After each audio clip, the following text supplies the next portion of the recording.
Hello friends, welcome to my YouTube channel.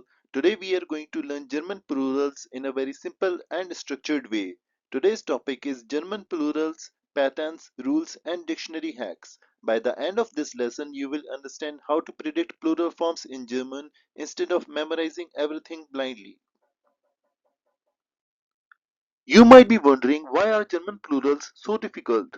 Unlike English, German does not follow one simple rule. There are multiple endings, vowel changes, and patterns depending on the noun. That's why learners often feel confused at first. But today we will simplify it. Let's compare English and German. In English, plural formation is very simple. Most words just add s. For example, a house becomes five houses. There are few exceptions like woman becomes woman, but overall it's simple. Now look at German. German uses multiple plural endings. It may also change vowels, which we call umlauts, and the pattern depends on the gender of the noun. For example, ein Auto becomes zwei Autos. Die Hand becomes die Hände. So German is more like a branching system, not a single rule. The key to identify the plural of a word lies in its gender.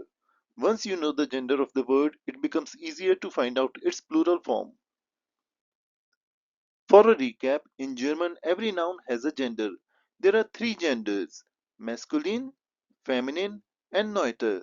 Understanding the gender is very important because plural patterns often depend on it. All German plural forms are based on five main endings.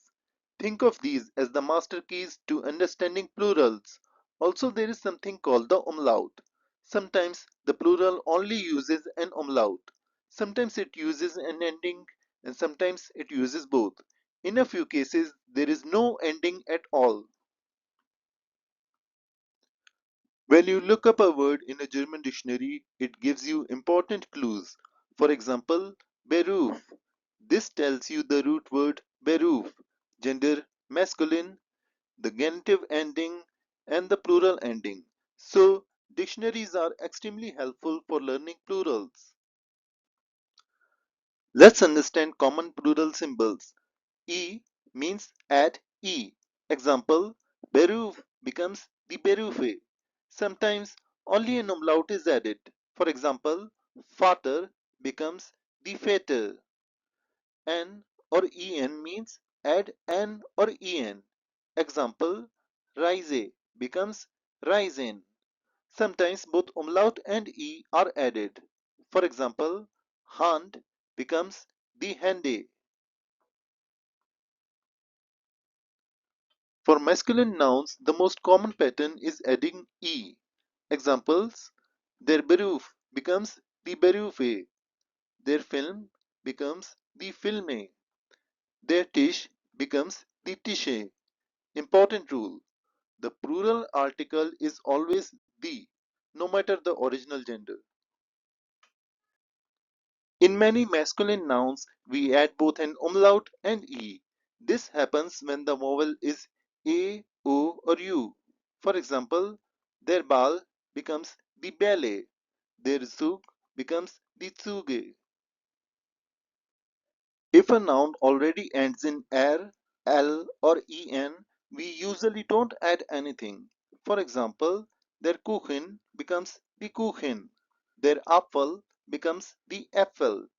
But be careful, there are irregular forms. Der Mann becomes the manner. For feminine nouns, the pattern is much easier, as most feminine nouns plurals end with N or En. Around 90% follow one rule: add N or En.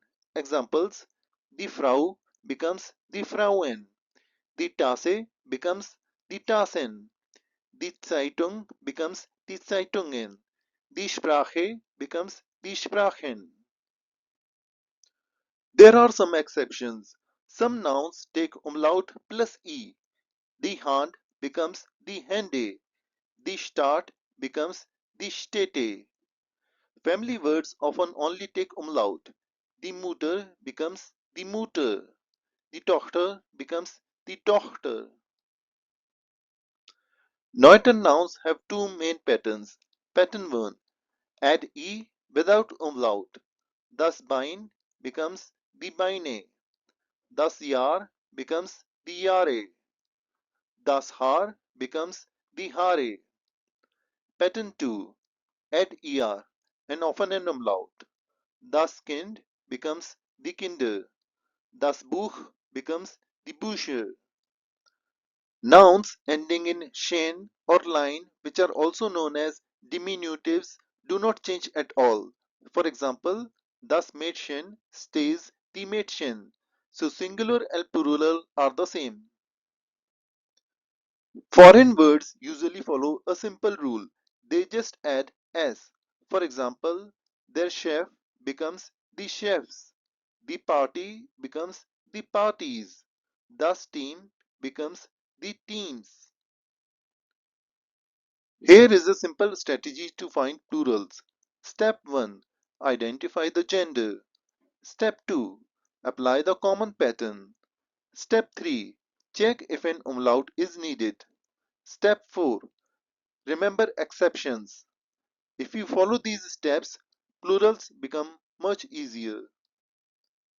It is very important to learn every new German word with its plural form. Do not learn only the singular. Always learn both together. Let's practice some dictionary rules.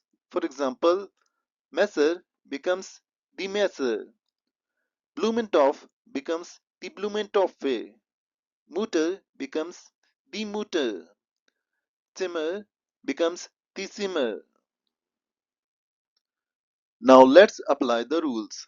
Der Tag becomes die Tage, die Tasse becomes die Tassen, das Haus becomes die Häuser, das Hotel becomes die Hotels. Let's summarize everything. Masculine, usually E, sometimes umlaut, sometimes no change. Feminine, mostly N or EN. Neuter, E or ER, sometimes umlaut. Foreign words, always S. Diminutives, no change. Thank you for your attention. Keep practicing and German plurals will become much easier over time. Thanks a lot for supporting my channel. Cheers!